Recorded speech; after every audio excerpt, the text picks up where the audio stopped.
우리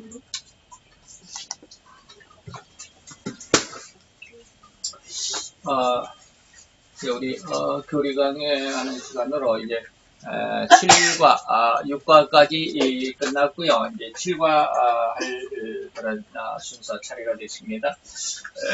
이제 이것은 2시간 동안 삼위일체 하나님에 대해서 2시간 동안 할 텐데, 오늘 첫 번째 시간에는 이 삼위일체 대신 삼위일체 하나님에 대해서 어떤 개관적인 총괄적인 어떤 그런 내용들을 교리 강의 교재에 있는 그대로를 한번 공부를 하게 될 것이고요. 다음 시간에는 이 삼위일체 되신 하나님에 대해서 어떤 특성들, 그리고 오늘 우리들에게 하나님께서는 우리의 모양과 우리의 형상대로 사람을 만들자라고 했던 그 모양과 형상의 어떤 좀 더 구체적인 그런 내용들을 살펴보는 시간으로 삼게 될 것입니다. 그래서 오늘 본문은 창세기 1장 26절인데 이 한 절이 되니까 우리 같이 한 목소리로 같이 봉독하도록 하겠습니다. 다 같이 봉독합니다.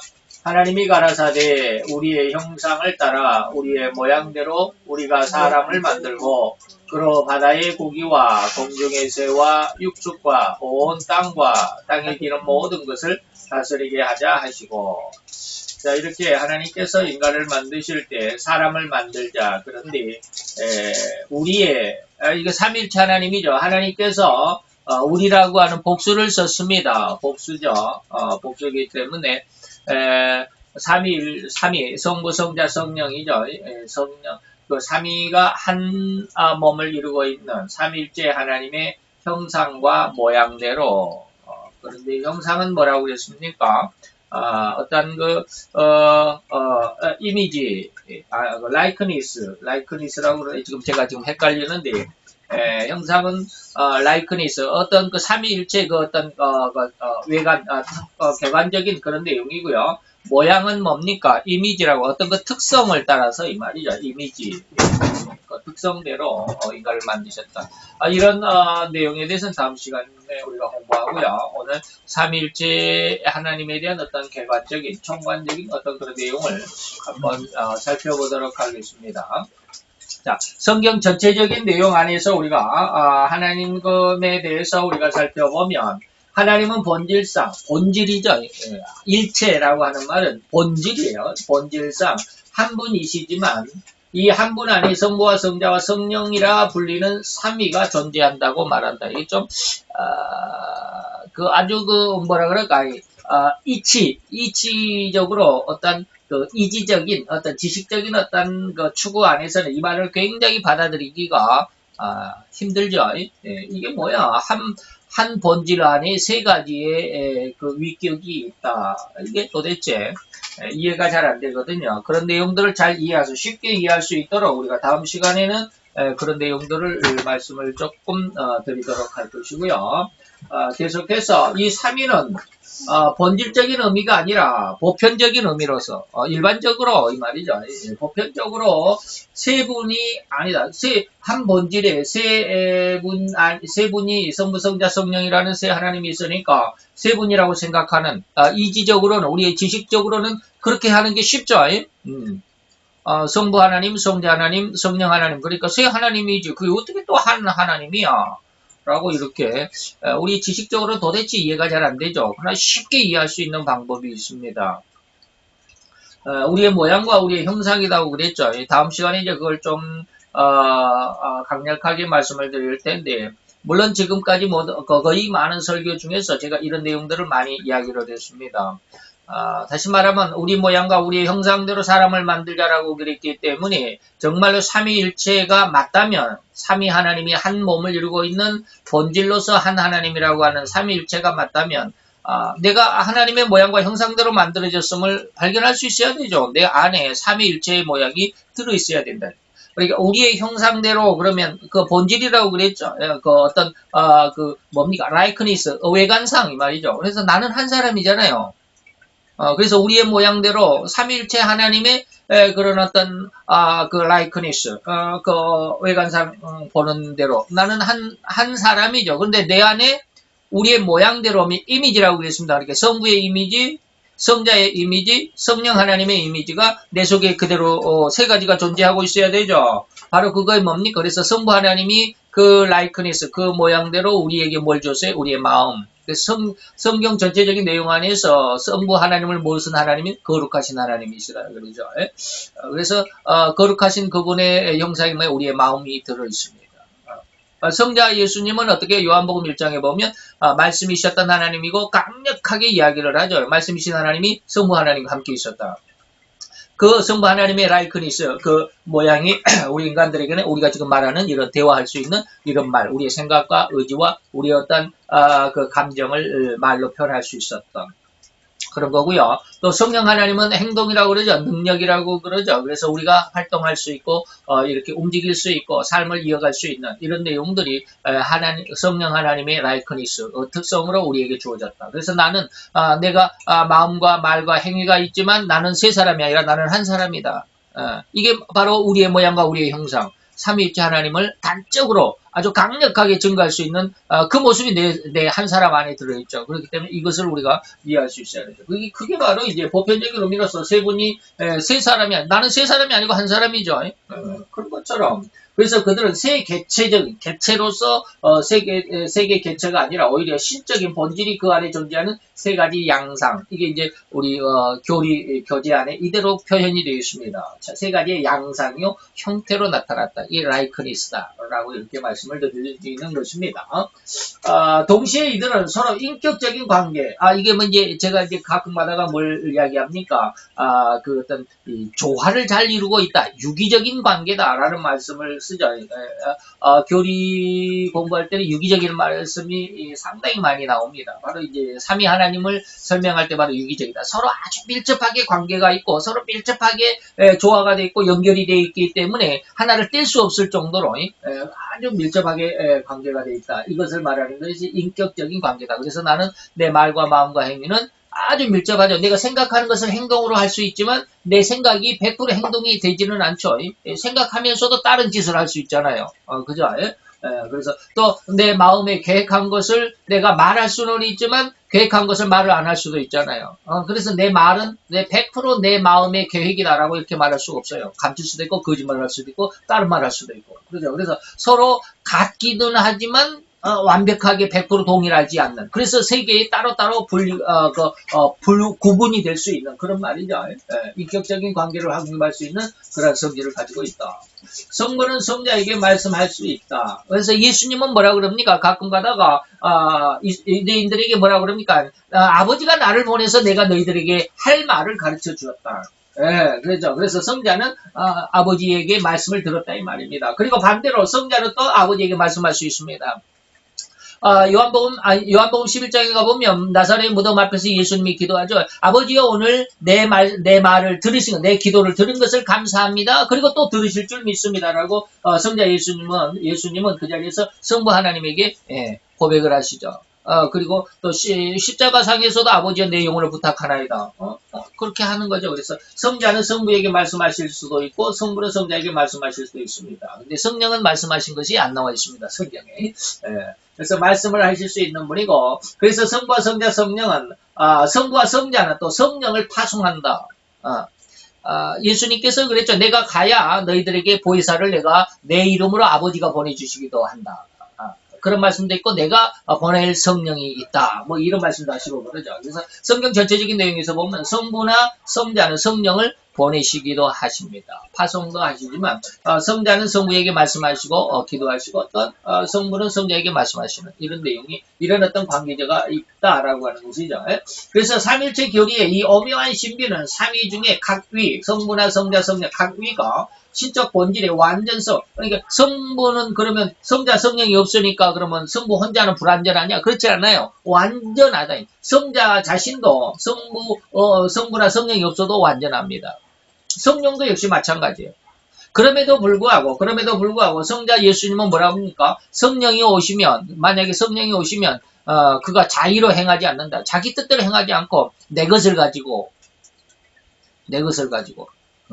성자 예수님께서 세상에 선포한 그러니까 쉽게 말하면 말씀 속에 있는 모든 말씀을 가지고 아버지의 뜻을 이루신다. 이렇게 이야기하시죠. 그래서 각 위는 신적 완전성을 소유하고 있으며 그 삼위의 그 한계 테두리 안에 벗어나서 밖으로 존재할 수 없다. 그러니까 이러한 성부, 성자, 성령 외에 어떤 다른 것이 있을 수가 없다. 이해가 좀 교리는 좀 딱딱하고 좀 이해가 안 되는 그 말의 어떤 조합이지만 그러나 엄격히 보면 진리적인 내용들입니다. 자, 그런데 존재의 순서에 이 존재의 순서에 있어서는 또 그들의 사역, 다시 말해 성부의 사역, 성자의 사역, 성령의 사역이 따로따로 구분이 되어 있습니다. 성부의 사역은 뭐요? 세상을 창조할 계획을 가지셨죠. 그리고 성자의 사역은 뭐요? 그 계획을 직접 이루시는 사역을 하십니다. 그러니까 세상을 내가 창조하겠다라고 그랬으면 창조하겠다라고 하는 계획은 성부 하나님의 것입니다. 근데 천지 우주 만물을 창조하신 분은 성자 하나님이십니다. 그리고 그 천지 우주 만물 안에 생명을 불어넣으신 분은 성령 하나님이십니다. 그래서 창세기 1장 1절에 보면 태초에 하나님께서 천지를 만드시니라. 하나님이 천지를 만들겠다라고 하는 계획은 성부 하나님이시지만 만들었다라고 하시는 그 부분은 성자 예수님의 부분이고, 그리고 수면 위에 하나님의 신이 운행했다라고 하는 부분은 성령 하나님이십니다. 그래서 사역이 각기 구분이 되고, 또 성부 예수님은 성부 하나님은 인간을 구원하시겠다라고 하는 계획을 가지셨고, 그 계획에 진짜로 십자가로 실현하신 분은 성자 예수님이고, 그 성자 예수님의 십자가의 사역을 믿는, 그 보혈을 믿는 믿음은 각 성도들에게 믿음으로 역사하시는 분은 누구요? 성령 하나님이십니다. 아주 밀접한 관계 속에서 아주 긴밀하게, 이걸 유기적이라고 그런다고 그랬죠. 유기적인 관계 속에서 이러한 사역이 구분되어 있지만 아주 밀접하게 유기적으로 조화를 이루고 있다. 그래서 이제 순서로 볼 때는 3위 중에 성부가 제1위, 성자는 2위, 3위. 이 위는 뭐 1등, 2등이 아니라 어떤 자리라 이 말입니다. 자리 위자입니다. 1위 그러니까 1등이고 2위 그러니까 2등이다. 이렇게 생각하는 것이 아니라 1위는 그냥 한 자리가 있는데 그거는 제1위라고 말을 했고, 이쪽에 있는 자리는 2위, 이쪽에 있는 자리는 3위. 그래서 거기에 성부는 1위고 성자는 2위고 성령은 3위다 라고 이렇게 말하는 것이죠. 이 3위는 성령 하나님이죠. 성령 하나님은 본질상 그 어느 한 위에 다른 한 위가 다른 3위는 뭐냐면 성령 하나님이 아니라 이 세 하나님은 이 말이죠. 어떤 한 위가 다른 위에 종속되는 일이 없다. 이걸 이제 신학적인 용어로 뭐라면 동등이다. 권한이 동등하다. 영광이 동등하다. 권한이 동등하고 영광이 동등하다.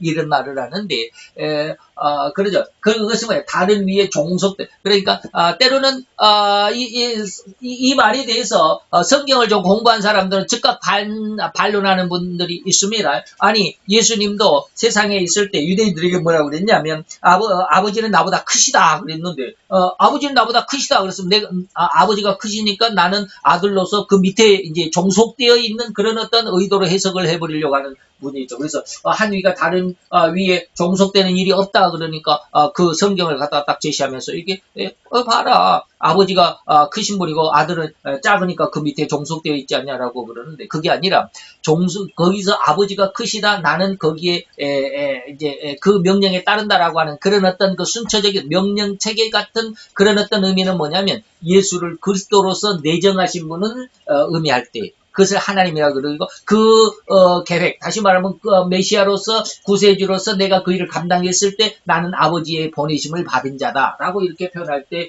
그 표현이 된 거고, 그렇다고 해서 결코 종속되는 것이 없죠. 그래서 예수님은 뭐야? 나와 아버지는 뭐다? 하나다, 동등하다 라고 이렇게 표현하십니다. 나와 아버지는 동등해 라고 이렇게 표현하시죠. 이것이 바로 영광이나 그 어떤 권한에 있어서 동등하다 라고 이렇게 교리에서 말하고 있습니다.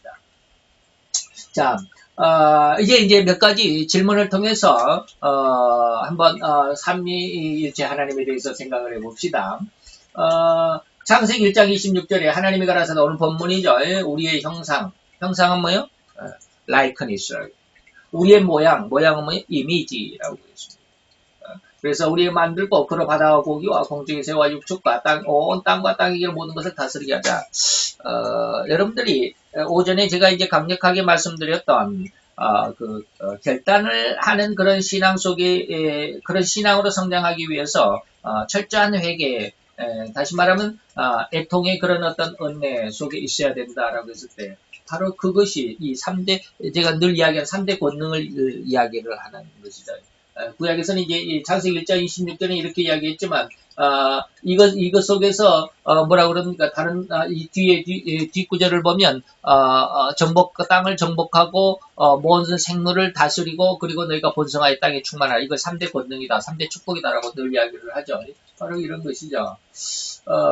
이런 어떤, 성구, 다시 말하면 이제 또 창세기 11장에 넘어가 보면, 이제 바벨탑 사건이죠. 자, 우리는 뭐요? 하나님은, 삼위 하나님께서 이 말이요. 복수죠. 내가 그러지 않았습니다. 단수로 쓰지 않고, 우리가 내려가서, 바벨탑을 쌓고 있는 인간들에게 가서, 거기서 그들의 언어를 혼잡케 했단 말이 뭐야? 바벨이라는 뜻이죠. 그들로 서로 알아듣지 못하게 하자라고 이렇게 표현이 되어 있는데, 자, 이런 성과를 통해서 하나님은 어떠한 모습으로 표현되어 있어요? 하나님은 모양과 형상대로 인간을 창조하신 창조주 하나님으로, 그리고 인간을 완전히 다스리시는, 주관하시는 이 말이죠. 그래서 인간의 교만을 다루시기 위해 인간들의 연애를 혼잡게 하시는 뜻이고, 인간의 삶들을 뭐한다? 주관하시는 겁니다. 세상을 창조하시고 세상을 주관하시는. 그래서 다니엘서에서는 이런 이야기를 합니다. 세상 나라와 인간 나라로 이렇게 구분을 하죠. 세상 나라와 인간 나라를 주관하시는 큰 주제, 대주제라고 이렇게 표현을 하고 있습니다. 자, 이번으로 넘어갑시다. 다음의 성구에서 하나님은 천사를 어떻게 표현했을까? 천사를 표현한 성경 구절 봅시다. 창세기 16장 7절로 13절에 보면, 쭉 13절까지 읽어갈 겁니다. 여호와의 사자가 광야의 샘 곁 곧 술길 샘물 곁에서 그를 만나, 이제 사라의 몸종 하갈이죠. 하갈이 아들을 낳죠. 이스마엘. 그리고 나서 한 13년 후에 그 본부인인 사라가 이제 그때서야 아들을 낳죠. 그 아들이 이삭이죠. 이삭이 첫 돌을 맞았을 때 이제 13살이나 많은 형 이스마엘이 이제 막 걸음마를 시작한 돌이 된 이삭을 막 괴롭히고 조롱하고 그러죠. 그래서 너무 화가 그것을 본 사라가 너무 화가 나가지고 그 엄마 하갈과 함께 그 이스마엘을 쫓아내죠. 그리고 쫓아내니까 이제 사막으로 이제 내쫓김을 받아서 아들과 이제 엄마가 쫓김을 받아서 이제 방황하다가 물도 떨어지고 먹을 것도 떨어지고 하니까 이제 굶어 죽겠다고 이제 엄마가 방성 통곡을 하고 있는 그때 천사가 나타났다 이 말입니다. 어디에서? 광야의 샘 곁에서. 그 샘을 술길 샘물이다라고 합니다. 이 샘물 곁에서 이제 아주 통곡을 하고 있을 때 천사가 나타나서 하갈에게 묻습니다. 가로되 사라의 여종 하갈아, 네가 어디서 와서 어디로 가느냐? 그러니까 하갈이 뭐라고 그래? 나는 나의 여주인 사레가 나를 내보내가지고 그래서 나 사레를 피하여 도망하나이다. 여호와의 사자가 그에게 이르되 내 여주인에게로 돌아가서 그 수하에 복종하라. 여호와의 사자가 또 그에게 이르되 내가 내 자손으로 크게 번성하여 그 수가 많아 셀 수 없게 이 번성하여 수가 셀 수 없게 된 이들이 누구예요? 지금 이슬람계 사람들, 중동 지역의 아랍계통 사람들이죠. 이스마엘 족속들입니다. 이들이 지금 마호멧 이슬람교를 만들어 가지고 지금 이렇게 세상을 힘들게 하고 있죠. 자, 11절로 넘어갑니다. 여호와의 사자가 또 그에게 이르되 내가 잉태하였은즉 아들을 낳으리니 이름을 이스마엘이라 하라. 이는 여호와께서 내 고통을 들으셨음이니라. 그가 사람 중에 들나귀 같이 되리니. 이제 이슬람인들, 다시 말하면 아랍 족속들이 얼마나 강력한지, 얼마나 포악한지를 지금 이미 예언이 되어 있죠. 들나귀 같은 그런 습성의 족속들이다. 그 손이 모든 사람을 치겠고 모든 사람의 손이 그를 칠 것이며, 완전히 세상과 이 이슬람 족속들과는 완전히 대척 관계가 있죠. 서로 치고받는 그런 관계가 될지니 그가 모든 형제의 동방에서 살리라. 여기서 동방은 어디요? 지금 이란이나 이라크 그런 지역이죠. 하갈이 자기에게 이르신 여호와의 이름을 감찰하시는 하나님이라 하였으니 이는 내가 어떻게 여기서 나를 감찰하시는 하나님을 비웠는가 하니라. 하나님이 내 모든 사연을 다 아시는구나. 지금 이렇게 하갈이 고백하고 있는 것이죠. 자, 이러한 모습 안에서 하나님의 천사를 이런 성경 구절 안에 가만히 보니까 어떻게 표현되어 있어요? 인간의 생사, 인간 나라를 주관하신다. 아까 이제 제가 다니엘서를 잠깐 언급을 했는데 인간 나라와 세상 나라를 주관하시는 가장 지극히 크신 분이라고 한 3번 정도 표현이 되어 있습니다. 다니엘서 1장에서 6장까지 사이 안에서 보면, 특별히 이제 4장에서 그런 내용들이 나옵니다. 느부갓네살 왕이 미쳤다가 다시 돌아올 때, 그 미쳤다가 다시 돌아온 상황을 회고록 같이 쓴 기록이 바로 다니엘서 4장입니다. 거기에 다니엘이 뭐라 그럽니까? 지극히 크신 인간 나라와 세상 나라를 주관하신 분이다. 이렇게 표현하시는데, 바로 하나님을 그렇게 표현하시고, 하나님의 천사들도 이렇게 오늘 인간의 생사를 감찰하신 하나님을 뭐한다? 대신하여 쉽게 말해 심부름꾼이다, 이렇게 표현할 수가 있겠죠. 세 번째 문제입니다. 다음 성구에서는 하나님의 영은 하나님의 영, 이제 성령 하나님이죠. 방금 2번은 뭐예요? 천사들이고요. 어떻게 표현되어 있는가 봅시다. 이사야서 48장 16절에 보면, 너희는 내게 가까이 나와 이 말을 들으라. 내가 처음부터 그것을 비밀히 말하지 아니하였나니 그 말이 있을 때부터 내가 거기 있었노라 하였노라. 이제는 주 여호와께서 나와 그 신을 보내셨느니라. 그리고 이사야서 63장 10절에 보면, 그들이 반역하여 주의 성실 성령을 근심케 하였으므로 그가 돌이켜 그들의 대적이 되사 친히 그들을 치셨다. 자, 하나님의 영을 뭐라고 말씀했습니까? 하나님이 처음 말이 있을 때부터 성령 하나님이 나에게 말을 했다. 그리고 또 주의 성령을 근심하게 했다. 뭐 이런 내용이죠. 인간들 곁에 계시기도 하시고, 또 인간들의 인간들의 그 하는 행동에 대해서 대적이 되어서 인간들의 그 심판하시기도 하시는 그런 어떤 분으로 성령 하나님을 표현하고 계시죠. 네 번째입니다. 인간의 구속 사역을 위해서 성부와 성자의 관계는 어떻습니까? 아까 제가 뭐라고 그랬습니까? 성부 하나님은 계획을 하시고 성자 예수님은 이루셨고, 이제 교리적으로는 그렇게 이야기합니다. 성부는 계획, 성자는 성취, 이루셨다 이 말이죠. 그 다음에 성령 하나님은 적용이라고 이렇게 말합니다. 두 자식이 이렇게 딱딱 이야기를 하죠. 성부는 계획, 성자는 성취, 완성. 그 다음에 성령은 적용은 뭐예요? 인간 성도들 마음속에 믿음으로 역사하시는 이 말이죠. 그것을 적용이라고 말합니다. 자, 그런데 오늘 성부와 성자의 관계는 어떠하다라고 말할 수 있을까? 요한복음 12장 44절에서 50절까지 쭉 읽어봅니다. 예수께서 외쳐가라사대 나를 믿는 자는 나를 믿는 것이 아니고 나를 보내신 이 성부 하나님을 믿는 것이다. 나를 보낸 자는 나를 보내신 이를 보는 것이다 라고 이렇게 말해요. 나는 빛으로 세상에 왔나니 무릇 나를 믿는 자는 어둠에 거하지 않게 하여 함이로고, 사람이 내 말을 듣고 지키지 아니할지라도 내가 저를 심판하지 아니하노니 내가 온 것은 세상을 심판하려 옴이 아니라 세상을 구원하려 옵니다. 나를 저버리고 내 말을 받지 아니하는 자를 심판할 시가 있으니 곧 나의 한 그 말이 마지막 날이 저를 심판한다. 내가 내 자유로 말한 것이 아니고 나를 보내신, 아까 우리가 그랬죠. 아버지는 성자를 보내셨다.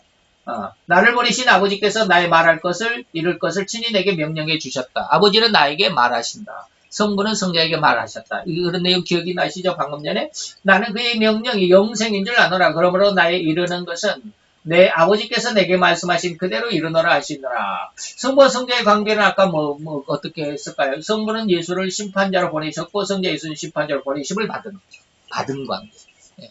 그렇다고 해서 이것이 크고 작은 것을 의미하지는 않죠. 아까 제가 말씀을 드렸죠. 아버지는 나보다 크시다 했을 때 그것을 크기로 해석을 하면 곤란하죠. 의미를 보아야 됩니다. 의미는 뭐예요? 아버지는 나를 구세주로 계획을 하셨고, 나는 그 계획대로 지금 순종하고 그 일을 수행하는 그런 관계를 크시고 나를 보내신 것으로 이렇게 표현하고 있다라고 하는 그런 뜻으로 말씀을 드렸습니다. 다섯 번째입니다. 인간의 구속 사역을 위해서 성자와 성령의 관계. 아까 우리가 이제 제가 방금 좀 전에 말씀을 드렸죠. 성령은 뭐요? 내 것을 가지고 내 영광을 드러낸다. 그렇죠. 성령은 뭐예요? 자기 영광을 드러내지 않는다 그랬습니다. 자, 15장, 요한복음 15장 26절에 내가 아버지께로서 너에게 보낼 보혜사 곧 아버지께로서 나오시는 진리의 성령. 아버지가 성령을 보내죠. 그리고 내가 또 성령을 보낸다. 그러죠. 그래서 진리의 성령이 오실 때 그가 나를 증거한다. 예. 그가 나는 누구요? 그는 누구요? 성령이. 나는 누구요? 예수죠. 예. 예수님께서 말할 때 성령이 오면 성령이 나 예수를 증거하게 될 것이다. 이 증거가 뭐예요? 예수의 십자가의 증거입니다. 로마서 8장 9절에 보면 만일 너희 속에 하나님의 영이 거하시면 너희가 육신에 있지 아니하고 영에 있나니 누구든지 그리스도의 영이 없으면 그리스도의 사람이 아니라. 그래서 성령이 있어야 돼. 우리 속에 성령이 적용, 믿음으로 역사해야 되죠. 내가 예수를 성령의 말씀이 믿어지고 하나님께 그런 어떤 역사가 믿어지고 그래서 내가 구원을 받았다고 하는 것이 내 속에 믿어지면 그리스도의 영이 있다. 일단 구원의 은혜는 받았다라고 이렇게 말씀드릴 수가 있는 것이죠. 네? 그래서 성자는 성령을 보내시는 아까 이제 그 말씀 속에 있는 것들이죠. 성령께서는 성부와 성자를 보내심으로 인간들을 성자의 십자가로 이루심, 대속의 사역을 각 신자들의 심성에 역사해서 성도가 되도록 믿음을 심어주는 증거의 사역의 관계. 이게 무슨 말인지 계속해서 말씀드렸으니까 이해가 되실 줄로 믿습니다. 6번째입니다. 우리가 하나님의 아들로 인침을 받는 게 성도로 이 말이야. 하나님의 아들 뭐예요? 성도로 이 말이야. 성도로 인침을 받는 데 있어서 삼위 하나님은 어떤 관계를 가지실까? 이제 아까 제가 말씀드린 그런 내용들을 잘 기억하시면 되겠죠. 성부는 계획을 하셨고 성자는 이루셨고 적용을 하셨고 적용이 아니라 성취하셨고 이루셨고 이 말이죠. 성령은 적용하셨다. 뭐 이런 내용이죠. 자, 마태 28장 19절에 보면 그러므로 너희는 가서 모든 족속으로 제자를 삼아 아버지와 아들과 성령 이름으로 세례를 주어라. 구원의 관계는 뭐예요? 삼위 하나님의 역사죠. 성부와 성자와 성령이 삼위 하나님이 유기적인 관계에서 꼭 성부만이 구원을 이루시는 것이 아니고 성자만이 예수님의 십자가만이 우리를 구원으로 구원하시는 그런 어떤 단독 사역이 아니다 이 말입니다. 아들과 아버지와 성령의 이름 세 이름으로 이 말이죠. 그래서 성도가 되는 자들에게 세례로 인해서 인침을 하는데 그 주체가 성부, 성자, 성령 삼위일체 하나님이라는 것을 의미한다. 오늘은 별로 어려운 것이 없죠. 조금 말하기가 조금 이해하는 그 말의 어떤 조립이 말의 조립이 좀 어려운 것도 없잖아요. 있지만 다 이해가 될 만한 그런 이야기죠. 자, 7번째. 우리가 하나님의 은혜 가운데 살고자 할 때에 삼위 하나님은 어떤 관계를 가지실까? 자, 우리 성부를 찾아보면 13장 13절 고린도후서 주 예수 그리스도의 은혜와 하나님의 사랑과 성령의 교통하심이 너희 무리와 함께 있을지어다. 자, 예수 그리스도의 은혜, 성부 하나님의 사랑, 성령의 교통. 순서가 좀 이상하죠. 성자가 먼저 나왔죠. 성자, 성부, 성령. 성령이 맨 앞에 나온 경우는 한 번도 없습니다. 가끔가다 성부 하나님이 먼저 나오거나 아니면 예수님이 먼저 나옵니다. 하나님이 먼저, 성부 하나님이 먼저 나오는 것은 뭡니까? 우리 일반 성도들에게 있어서 하나님의 은혜의 사랑이 내려올 때 성부 아버지를 따라서 아버지의 계획이 성자를 통해서 이루어지고 성령이 우리에게 적용시켜져 이렇게 내리사랑적인 그런 어떤 의미로서 나올 때 성부 하나님이 가장 먼저 나옵니다. 그런데 우리가 하나님 앞에 은혜를 감사할 때는 성자가 반드시 먼저 나옵니다. 성자가 먼저 성자의 그리스도의 사랑 은혜 십자가의 은혜로 말미암아 구원받은 내가 하나님 아버지 앞에 영광을 돌립니다. 이렇게 할 때는 성자 예수님 맨 앞에 나옵니다. 그래서 주기도문에도 맨 첫 부분에는 하늘에 계신 우리 아버지가 먼저 나오죠. 그리고 그 뜻이 이루어진다. 하늘에서 뜻이 이루어진 것 같이 땅에서도 이루어지다라고 이렇게 했을 때 성부 성자 성령의 모습으로 나옵니다. 그러나 마지막 때는 나라와 권세와 영광. 이것은 뭡니까? 나라는 뭐예요? 예수의 나라입니다. 성부 하나님의 나라가 아니라 예수 그리스도의 나라. 다시 말하면 십자가로서 구원받은, 십자가의 보혈로 구원받은 성도의 나라가 또 그 영광, 또 성령의 권세로 인해서 아버지 하나님 앞에 영광이 세세무궁토록 있을지어다라고 하는 주기도문의 처음과 끝은 조금 다르죠. 처음에는 성부, 성자, 성령이지만 마지막에는 성자, 성령, 성부 하나님으로 이렇게 조금 순서가 달리 있는 그런 어떤 의미도 우리가 생각해 볼 수가 있겠죠. 자, 이랬을 때 성부는 뭡니까? 사랑으로 그리고 성자는 은혜, 십자가로 성령은 교통하심으로 성도와 교제하시는 관계를 이루신다. 그렇다고 해서 성자에게 사랑이 없는 것은 아니죠. 그러나 은혜의 어떤 그 이미지가 이렇게 나온다라고 하는 것으로 생각해 볼 수 있습니다. 자, 이런 우리가 이제 삼일체의 객관적인 어떤 내용으로 우리가 생각을 해봤고요. 다음 시간에는 이제 각 특성, likenes스라고 말하는 삼위 하나님에 대해서 이제 각 이 성부의 어떤 이미지, 성자 이미지, 그 다음에 성령 하나님 이미지, 어떤 그 각미의 특성에 대해서는 우리가 다음 시간에 한번 생각을 해볼 수 있기를 바랍니다. 기도합시다. 할렐루야. 주님 여호와여, 주께 감사함을 드리나이다. 주의 영광 앞에 있는 아름답고 귀한 이 시간 위에 주님 함께 하셔서 아버지, 우리가 하나님에 대해서 하나하나 알아가는 것이 결코 그것이 지겹고 지루한, 그래서 아무 무가치한 그런 시간들이 아니라 하나님이여, 이 시간을 통해서 하나님에 대해서 정확히 알 때 우리가 진리의 깊은, 그리고 정확한, 그리고 가장 올바른, 그리고 가장 굳건하게 깊이 뿌리를 내릴 수 있는 근간이 되고 아버지 기준이 되는 줄로 믿습니다. 이 귀한 시간 우리가 정신을 차려 주님 앞에 있는 은혜의 시간이 되게 하시고, 또 하나님 앞에 믿음을 지켜가는 굵은 믿음의 줄기를 키워가는 아름답고 귀한 양육의 시간, 성장하는 시간이 되게 도와주시옵소서. 예수 그리스도의 이름으로 감사와 기도드렸사옵나이다. 아멘.